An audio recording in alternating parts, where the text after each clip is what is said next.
Coming up on this edition of Speed Chronicles, lots of stories from the Motor City.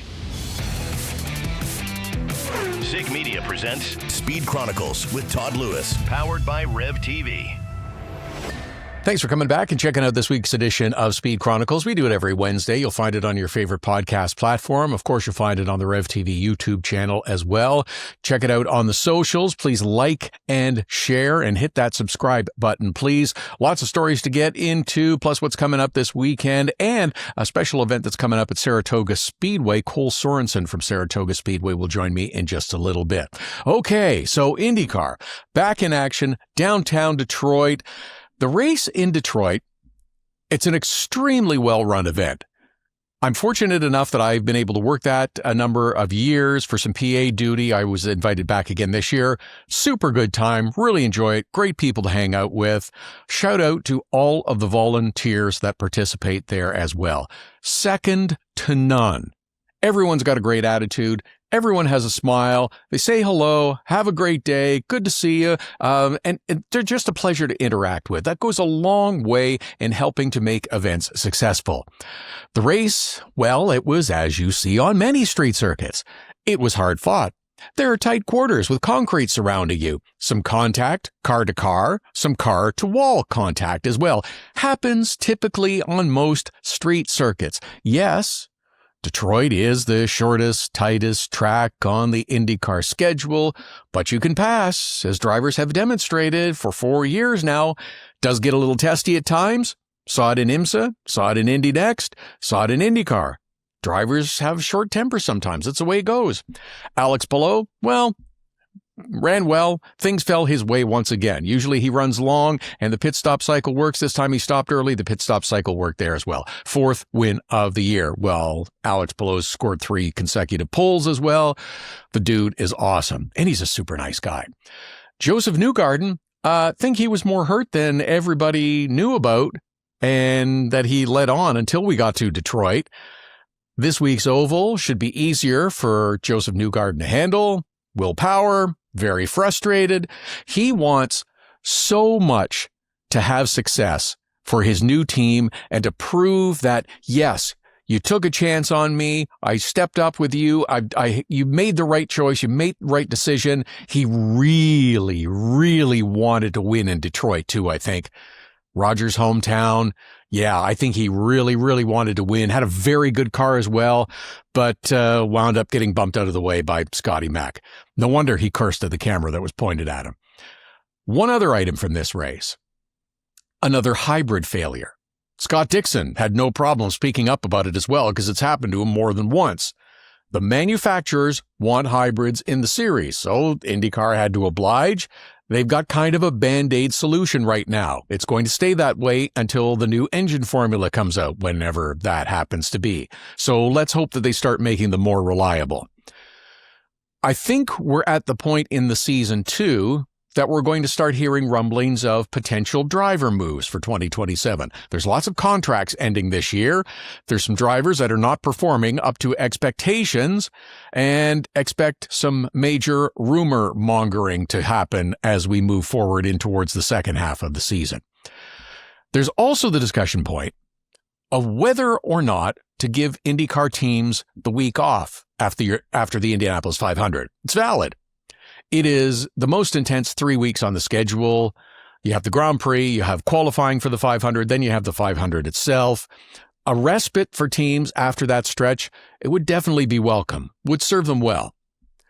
Then, of course, there's the argument about trying to capitalize on the momentum of the Indianapolis 500 for the series. And that's valid too. Of course, you've got to drag in what race immediately follows the 500 then, because there's the IndyCar Mafia who said it absolutely should be an oval. There's no reason that it should be in Detroit. It's been a Detroit street race for several years now, and there's a lot of whining about that. Here's a few factors that you have to consider. Chevrolet is one of your biggest partners. They supply engines for half the field. They want a race in Detroit, so you're going to have a race in Detroit. They also want IMSA there. IMSA's there. And school in the Detroit area finishes this week. So if you don't have it now, it's going to be a lot harder to get a crowd. Just like Honda wants races in certain locations, Detroit wants one for Chevrolet. You got to keep them happy. Those that gripe about the Detroit race also make an unfair comparison, comparing a street race to the biggest race of the year by far. It takes place on the only large oval. It isn't really a fair comparison, especially this year when you had an incredibly dramatic finish, one-lap shootout, closest result in Indianapolis 500 history. How can you compare those two head-to-head? It's not. It's impossible. If they had a week off, that's fine. I'd be okay with it. You do have a very tight window when to get a race in Detroit. It's just trying to make it work. We already know that 2027 is on the calendar as is. It's not going to change next year. Dates are already confirmed. I'd be okay with a week off because it would give the Indianapolis 500 a little extra breather too, and you could ride the momentum of that race and the victory and let the winner do the media tour and not be completely wrung out by the time they get to the next race in Detroit. It's a better work-life balance for the teams. It'd be okay. Doing that in 2028? Maybe. Now, I don't have all the details because I don't think they're all settled yet. But there could be some things happening in Detroit with the event that also involve some downtown redevelopment. That may mean a bit of a reconfiguring of the footprint that makes up the race area in downtown Detroit. It appears there will be some development happening in the future, could make adjustments to the area necessary. If you tied all that into a week off after the Indianapolis 500, that would be okay. Give teams more times to switch from oval to street course. Maybe it's something to look at for 2028. You've got to plan that far out, though. I'd also like to see some official renderings of the new car anytime soon. IMSA race, hotly contested. GTP, GTD Pro, good battles. Knocked a few mirrors off. GM had a good day. Cadillac wins the prototypes. GTD Pro, the Corvettes win that as well. IndyCar though, 4 races in downtown Detroit, 4 Honda wins. I'm thinking that's going to be a topic of discussion at the year-end meetings. NASCAR Canada back in action this weekend. After a few weeks off, they head to the Autodrome Chaudière. It is the first doubleheader event of the season.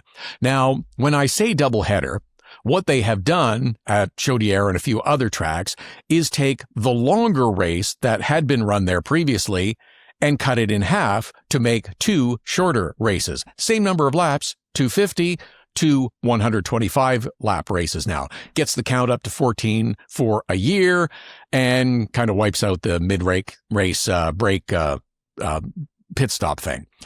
You'll notice interesting names on the entry list and numbers as well. I'm not expecting Brian Cathcart to make a competition comeback, but apparently he is going to get into the seat of the number 85. I don't know how much he'll do in terms of practice, qualifying, and how many laps. It's not going to be a lot. That's so that the 85 car can get owner's points and that Daryl Timmers will be able to participate in the race at Markham that he wants to do. Remember, mentioned a number of weeks ago, the entry count for the NASCAR event at Markham is going to be restricted. It's 24 right now. It may go up a little bit depending on who tries to enter. NASCAR Canada agreed to this because the promoter doesn't want a messy race with entries that will not be of a certain standard. They don't want everybody and his brother lining up thinking, hey, that'd be cool to run that race. I'm going to sign up and go, and we'll have 30 or 35 cars, 6 or 8 or 10 of which will have trouble making it around for a lap or two. They don't want that. They're keeping the number down.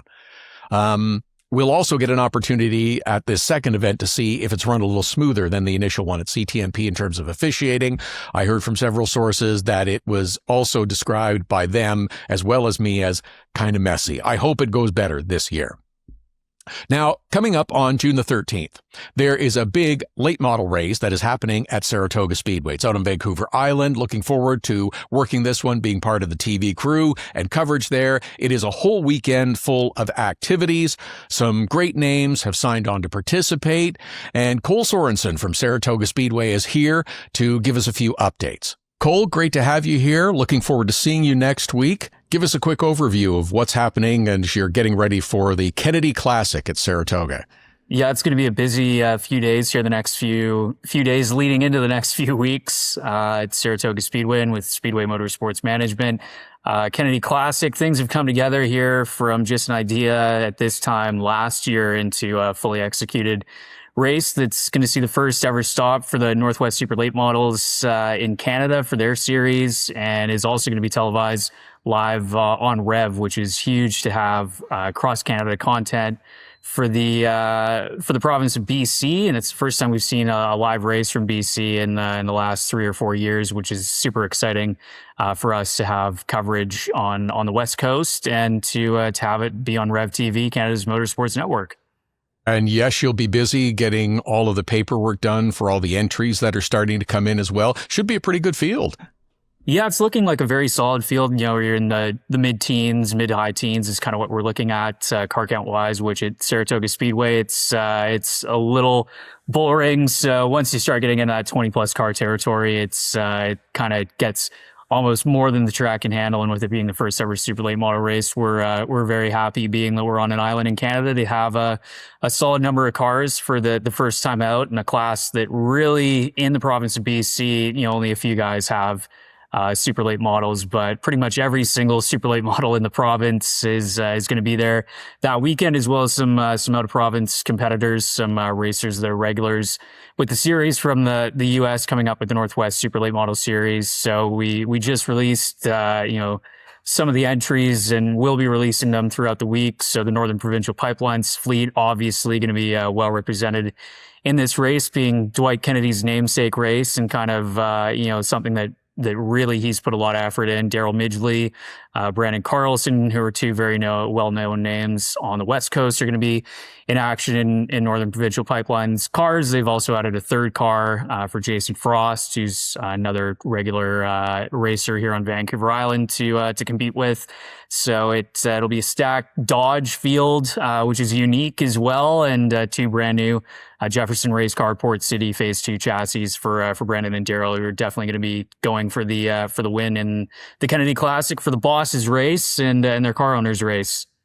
Nice tribute to Dwight Kennedy, who's done so much for so many racers. This is a really cool idea. It's, it was one that, Dwight was very excited to execute once we approached him and he approached us about the potential of having this event.